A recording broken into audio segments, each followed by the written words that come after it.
They say you are what you eat, so I don't eat chicken feet. But I love me some of Grandma's pickled beets. Well, cut it up, put it in the pan, throw it over your shoulder and see where it lands right here in Farmer's Kitchen. Maters, taters, beans and corn, the cows in the barn and the sheep's been shorn, kids in the barnyard chasing Grandpa's chicken. Spices, slices, cuts and dices, gonna slash your grocery prices right here in Farmer's Kitchen. Help you grow your garden good with recipes to suit your mood. Try some grub you've never tried before. Smash it with a wooden mallet, gonna educate your palate. Right here in Farmer's Kitchen, in Tim Farmer's Country Kitchen. We're gonna cook something good now. Hello and welcome to the Farmer's Kitchen. Outdoor kitchen. Outdoor kitchen for now. This may change very shortly because we won't melt if it rains, but the cameras will.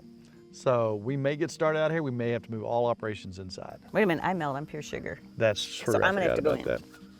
So today, we're gonna smoke something. We haven't smoked anything in a long time. It's about time. Yeah. Doesn't matter what kind of smoker you have, what you need to attain perfection in the smoking world is temperature, temperature, temperature, okay, and time. That's it, and smoke, obviously. So if you've got something that produces smoke, temperature, and you got the time, you could smoke. It's very easy. We're gonna do some ribs. Now we've done ribs so many ways. I'm trying to think. We've done them in a crock pot. Looks like a little 2, 3, 4 hour deal. Right. We've done the 3-2-1 ribs.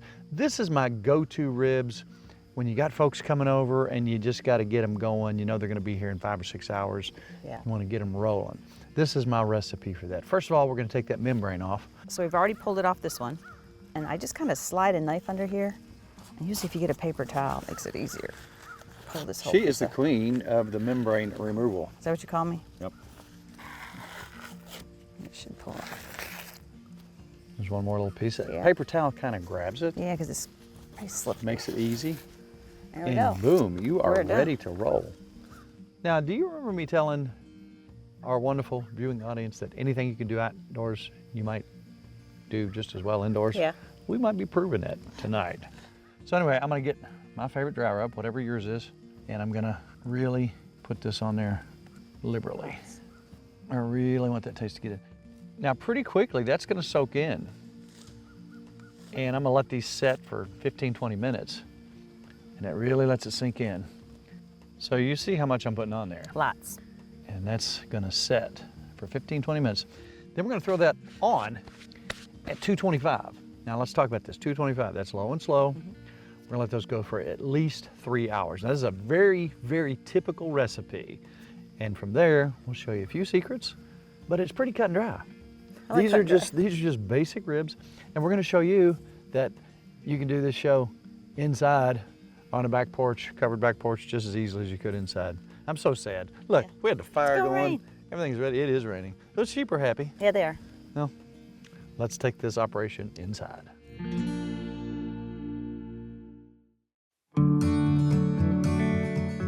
Planned on doing everything outside today. Of course, it rained and it's still raining a little bit, but we brought the smoker on the back porch. 3 hours at 225. These are the most basic ribs recipe that I could possibly come up with. So let's see what it looks like after 3 hours at 225 degrees. Not too shabby, huh? Now what we're gonna do. So we're gonna pull these off, go directly to the foil. And those are some big, thick ribs. Then we're gonna brush on, put a lot of our favorite barbecue sauce on here. Now something that I saw somebody do years ago before it was cool to do, this just gives it a nice creamy, salty taste. Just a couple pieces of butter here and there. Turn those back over. Just a little bit more. Plenty of barbecue sauce on here. And then again, across the top, butter, butter, butter, butter. Farmer, if you'll wrap that up for me.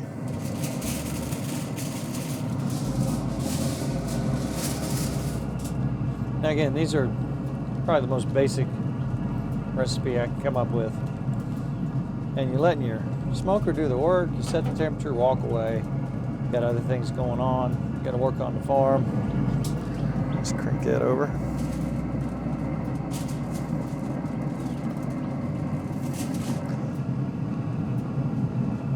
Now you want your internal temperature to be about 160. So we're going to seal that up, let it go for another hour. And then I'm probably going to check them at that point. I'm going to check to see what the internal temperature is too.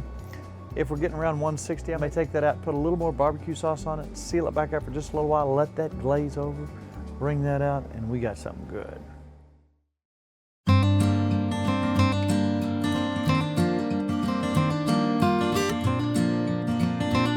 What do you have to have with ribs when you're at our house? You gotta have beans. Baked beans. That's right. Now, what happens if they're on the smoker? They're smoked baked beans. And Even they're better. really, really, really good. That's right. So what do you do? So we got about 4.5, 5 cups of beans. We want to make this process much simpler. So if you just started your baked beans from scratch, it'd take about 45 minutes in a 350-degree oven. We could do that, and we're thinking about doing that on the Dutch oven outside. But again, here comes the rain. So what we're going to do is we're going to start it like this. We're going to take 3 big old pieces of bacon, big old honking pieces of bacon. So we're going to reserve our bacon fat at the bottom and our bacon as well for the recipe. We'll cook our bacon and cook it slow. Even if I'm starving, Are you starving? Yes. Let's see you starving. Look. I don't like That's this. pretty scary. So we're going to render our fat out of here. Then we're going to take some onion. I'll tell you what, Miss Farm, if you want to go ahead and chop that up, go ahead and get our onion chopped. I like green and red peppers in my beans. You don't have to put them at all if you don't like them. But I like sweet peppers. I like that taste. I like to saute them with my onions in the bacon grease. Do you mind if I use my chopper? No, I love my chopper. just don't get them too tiny. And a little pepper. About this much pepper? Yeah, maybe a little bit more than that. You gotta have some pepper.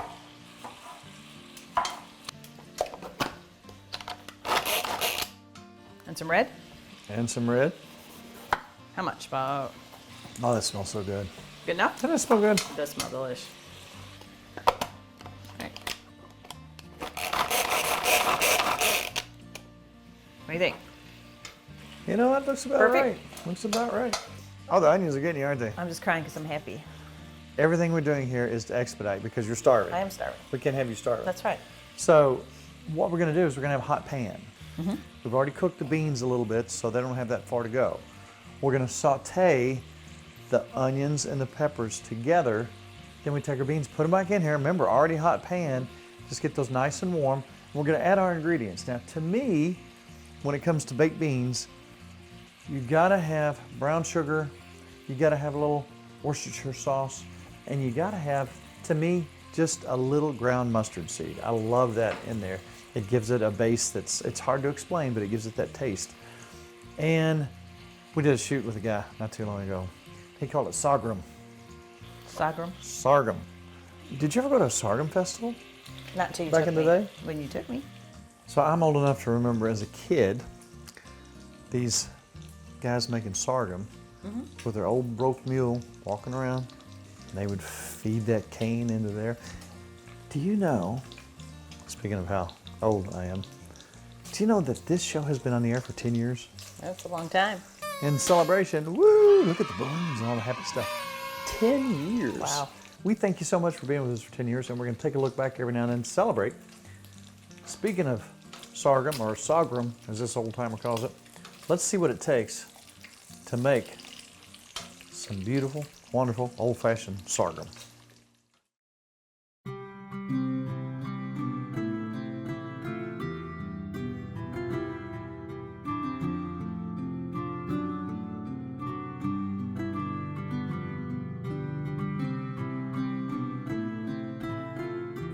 We're in Casey County, Gregory Lawhorn, That's correct. Yes. with a handful of cane right over here.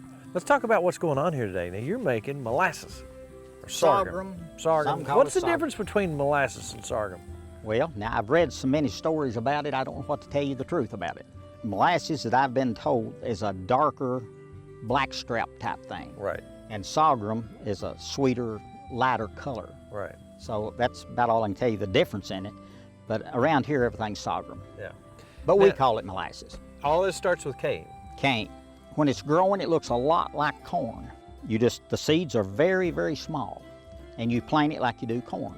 When you see it growing before the head comes on, you'd think it's corn. Yeah. I mean, then after it gets about 120 days old, it's mature. You can go in the field and strip the leaves off, or you can cut it and bring it to the mill or your press and strip it there. It'll hold itself in shape if you'll strip it standing and You know- break the head out. I would imagine, now, the history of sorghum, molasses goes way, way, way back. Way back. All right, now, there were times, I would say, when they were settling this part of the country, they were on the move a lot, and you could pack one of these machines with you. And this one you say is dated to 1886. You know, I can imagine when they were settling this country, you know, they probably had them a jar, whatever kind of container they had of this. The whole process was going on probably in the late 1700s, I would imagine, even early 1800s. Probably, I'd say, when we settled this country. The cane was always here. Now, of course, they've refined it and got Oh, it down to a certain. many, What many. kind of cane is this right here? This is the name is Dale, D-E-L-L, but there's many, many names. Right. Brands, you know, brand names. And if you chew on it, can you get a sweet You taste out of it? you can chew that, but if you're not careful, it'll make your mouth sore. No kidding. Yep. So it's pretty tough. Yeah, but it's sweet. I don't know what it does. It kind of breaks your mouth out a little. So here you are. You got your cane. You get the leaves stripped off. You take it over here, and you got your old broke mule over here. What's his name? Jack, Jack. yeah, about 12 years old. Yeah. Good old broke mule. So basically, you feed the cane. You push it into in the there. mill. Mhm. Okay. So you have to actually physically. It doesn't. It Well, doesn't you draw just it in. start it. Gotcha. And then it pulls it through. And the juices It flow just out. runs out in a pan, bucket, whatever. And you need to strain it 3 or 4 or 5 times. Gotcha. And then put it in the pan and then cook it till it gets 227 degrees. That's the part that kind of fascinated me. Not 223 and not 234. No. What is it? 27. 27. 227. What happens if it's not hot enough or too hot? It'll be thin. Huh. See, some people like it kind of thick and some like it little thin. Yeah. But the really right consistency is 227 degrees. 220. That's specific. Mhm. All right. Once you pour that off, take it over there and cook it up. I saw a guy over there just stirring it all up. I guess you're very carefully looking at the temperature there and seeing what goes on. What happens at that point when it gets that magic 227? You pull it off of the fire immediately. Say the pan's got 4 handles. You just get 4 people and get it off there quick. Now, will you, on a day like this, will everything go into one batch or will you cook more than one batch? No, it'll just be one Gotcha. because it takes approximately 6 hours to cook it. Oh, wow. So to get 2 in one day, you'd have to start early in the morning. Of course, Gotcha. we started at 4:30 this morning, Oh, wow. me and my granddaughter. So you got your broke mule, you got you some friends who are willing to help you out. Oh, yeah. I bet you don't have too tough a time getting folks up there. You say in the evenings, a bunch of kids come Oh, in. They yeah, like to, yeah. They like to, this They whole love process. to do this thing. Do you think people have some kind of sense inside, whether they know it or not, they want to know how things were done back in the old days? I believe everybody has a longing to learn where our ancestors and our heritage Right. has come from. A lot of these younger children, they may act like and they're not really interested, but when they're around something like this, you can see them, their eyes alight and they want to ask questions about why does this do this, this, this. So yeah, I think we need to preserve our heritage. Yeah. And we that's might why have I to go do back this. to that someday. Well, if you can do it, you could survive if Oh, things yeah. got to a certain point. In my lifetime, when I used to go visit my great-grandmother, no electricity. I've seen that happen. Now, most people had it when I was a kid. But you, as a kid, we're not too much different in age. You didn't have electricity till you were how old? 13. Wow. So I've carried a coal oil lamp through the house many, many times, carry the water from a spring. Of a winter, when it'd be real bad winters, you had to bring your milk and water to the living room where you had a fire, or it'd be froze up the next morning. And, you know, we all had tasks and we all had chores. It was important for us to get that done. There wasn't any, I don't think I want to. Oh, never, no. No. You say that like I said it. The dad would not put up with that. No. But okay, so we come out here to your farm. I didn't really know what to expect. Yeah. We start walking in here, I see this huge, beautiful oak tree that's got to be 200-300 years old. 2 at least. Yeah. And then we see this log cabin and we see the mules and the horses and all this stuff going on. And it's almost like, I remember visiting Hodgenville where Abraham Lincoln was born, a little area like that. You have really created a feeling here of what it was like not that long ago. You know, you think 100 years ago, Yeah. that's when you'd go down the road, that's kind of what you'd see. I tell 100 people we just moved back 100 years today. Yeah. And, you know, I love that. I enjoy it, and I want everybody to enjoy it. Yeah. I mean, I do it for other people other than myself. I Right. want to share experience like this with people.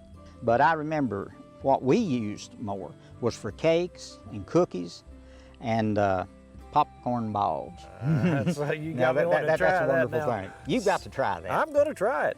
Now let me ask you this: how long have you been doing this as This kind is of the open to the 5th year. public? Fifth year. What I'm a little, well, I don't know how to say this and be nice about it. I don't like drinking and foul language. Did you see my signs? I saw your sign. Now, I want to keep it to where everybody can come and not have to feel like they're going to be insulted. This is a beautiful thing, and when people see this, of course, it'll already be over. But is this going to happen? Is this going to be a Well, yearly as far as I know, we're going to continue each year.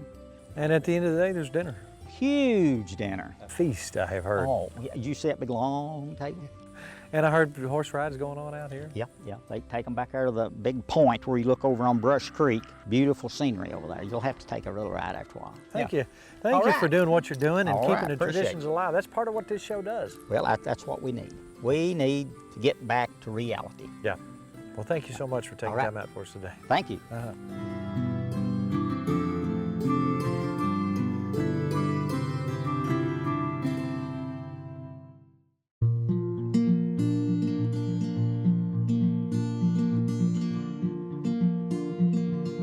All right, now look at that bacon. That's slow cooked bacon. We didn't get in any hurry.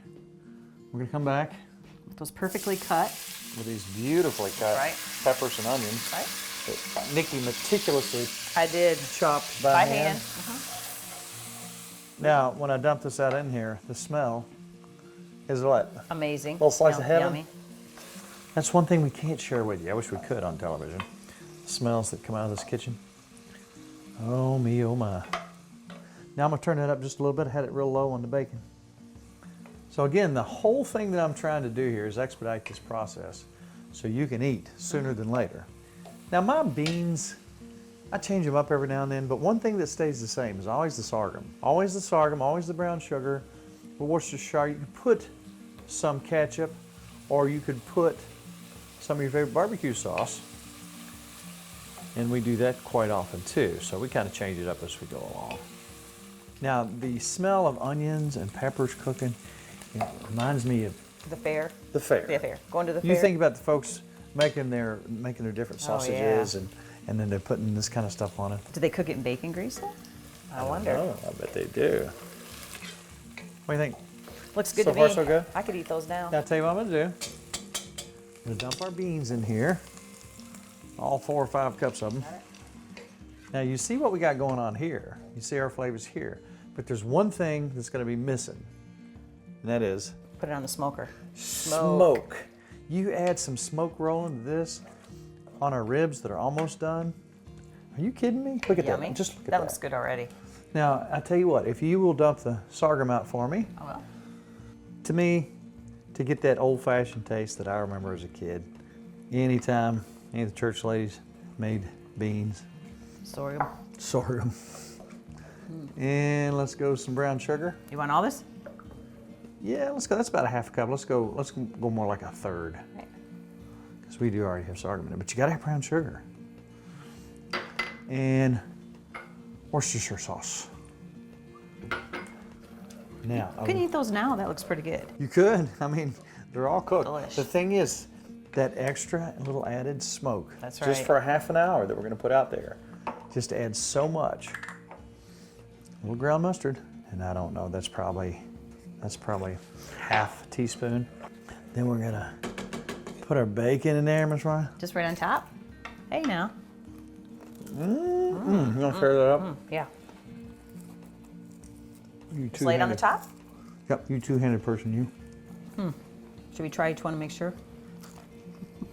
What do you think? Is that okay? I don't know. I think it's gonna be all right. Hey, Kelly's stealing some. Kelly, Figured. Kelly's in on the act. She saw us eating bacon and couldn't handle it. Everybody needs a taste, so she need to make sure it's good too. Bacon. Yeah. There's something about bacon. So now we know that our beans have already cooked. We've added the seasoning. We've already sauteed the vegetables. If you notice, I'm doing a lot of this to expedite the cooking process. I don't like sitting around waiting all day if I don't have to. So we attain the same end here, but we really did expedite things by sauteing those. Now let's Ready? take these out, put them open, see if we can find a spot. We'll see if we can put them on the top shelf. Let that smoke roll over top of them. Yeah. We're ready to go. Yummy.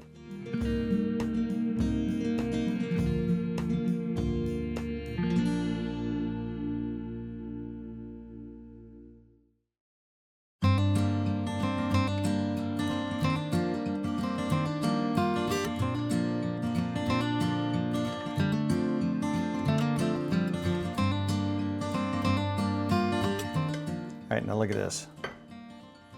I like to use a bread knife. And look at that. Wow, look how that's tender, delish. look how moist.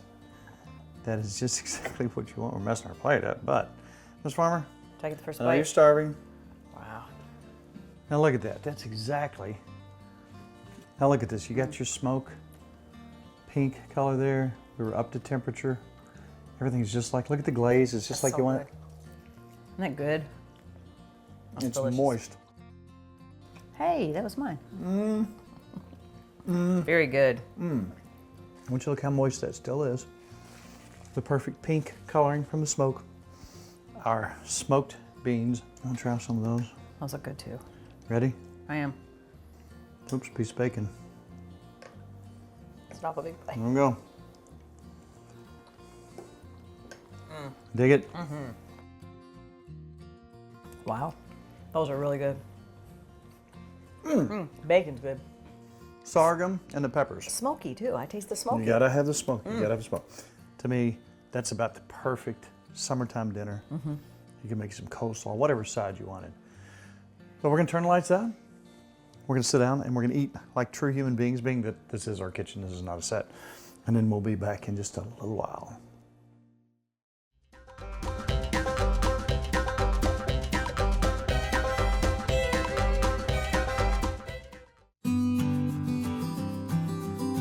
All right, we're gonna start off, and it's actually really simple. I got this all memorized. I am going to take a third a cup of sugar, All right? put this in the bowl, and that might sound weird to start, and I'm gonna do a whole packet of yeast, All right. and I need a 1 1/4 cup of warm water. So what I think is unique about this is she has the sugar in there with the yeast. So we're gonna start with that. Makes it work. Yes. Now I need half a teaspoon of salt. I know you have salt over there. $1? $1, wow, that's I expensive. need the cash before you put it in there. Alrighty. Let me Thank dump you. it? Yeah, thank you. Cool. And now I have a third cup of oil. That's just vegetable oil. That's pretty much it for the wet. And in her recipe, she says use 3 cups of flour and then a little extra just to make sure it doughs up good. So I have about 3 1/2 cups. Good. So usually I just add a little bit in here, mix it as I go. All right, one thing nice about this recipe is you can let it rise. After it rises, put it in the fridge and let it sit until you need it. So I like that. Yeah, So you got something to do right. around the farm, or you want to go shopping like Yes, Nikki likes that's to right. do. And that way, for me, if we're having people for dinner, I just make it in the morning and set it aside till we need it. Now, how much do you need it? Just a little bit, just to get a ball, she said. So not a whole lot. And that's why I get a little extra flour. And if you think you need more flour, you can add it till you get it to where you want it. And I leave it a little bit sticky. And this looks pretty good. And usually I let it sit on the counter for a couple hours and rise. And then after it's gotten to where I want it, I just put it in the fridge till we need it. We're gonna let I'm digging it. I know it. That's so good. Something about when you're cooking yeast bread in the oven, Yeah, so it's good. really, really good. All right, now that we have this, we're gonna go ahead and let it rise on the counter a couple hours. Then after that, we can throw it in the fridge, and then we can use it whenever we Good want. to go. Yes. I like it.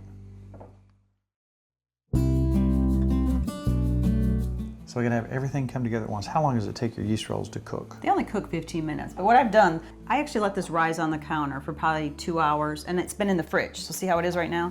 And it's cool. It's doughy. It's doughy, but you can sit in the fridge. And I'm gonna do what you said your mom used to do. This is what she did. Yes. And I loved it because you could split them into threes, and it makes the top grow out. Yeah. Oh, it's good. And we're gonna let these sit behind us and grow until they look good. And we're gonna actually put some butter on them too. So you start to. Now, what temperature and for how long? We're gonna put these at 425, and I'm gonna give it 15, 20 minutes. We're gonna kind of watch them. It happens pretty quick. Yeah, to see when they're brown. And I'm gonna, like I said, put butter on them. Look at them. Breaks apart in 3 little pieces. See how perfect that is? That's the way Mom These did. are, I remember when we'd get sorghum and butter and put on a roll like this. those are so good. Oh. Wow. I might have more.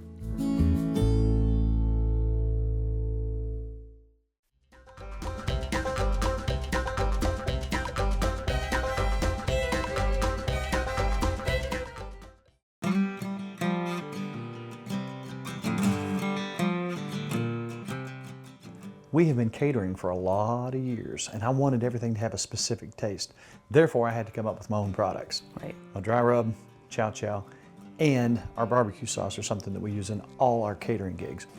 I developed this barbecue sauce that is not the really thick, syrupy stuff that you get. This has more of a natural, it's got some pepper and onion flavor in it. You can actually see the particulates in there.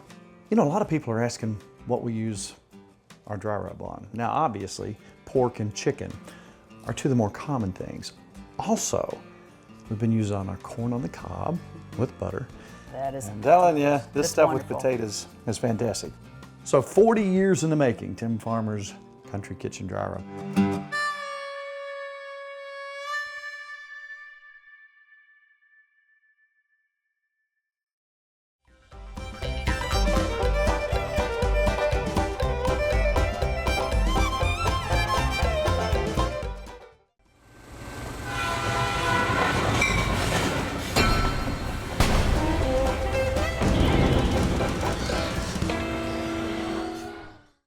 Funding for Tim Farmer's Country Kitchen is brought to you by Emerson Farms Country Store. Something for every member of the family. Ephraim McDowell Medical Center in Danville, Kentucky. Gulf Coast Connection. Seafood straight from the Gulf to you. The Spine Center of Central Kentucky. Wilderness Road Hospitality, Stanford, Kentucky. Visit Frankfort, Kentucky's spirited capital city.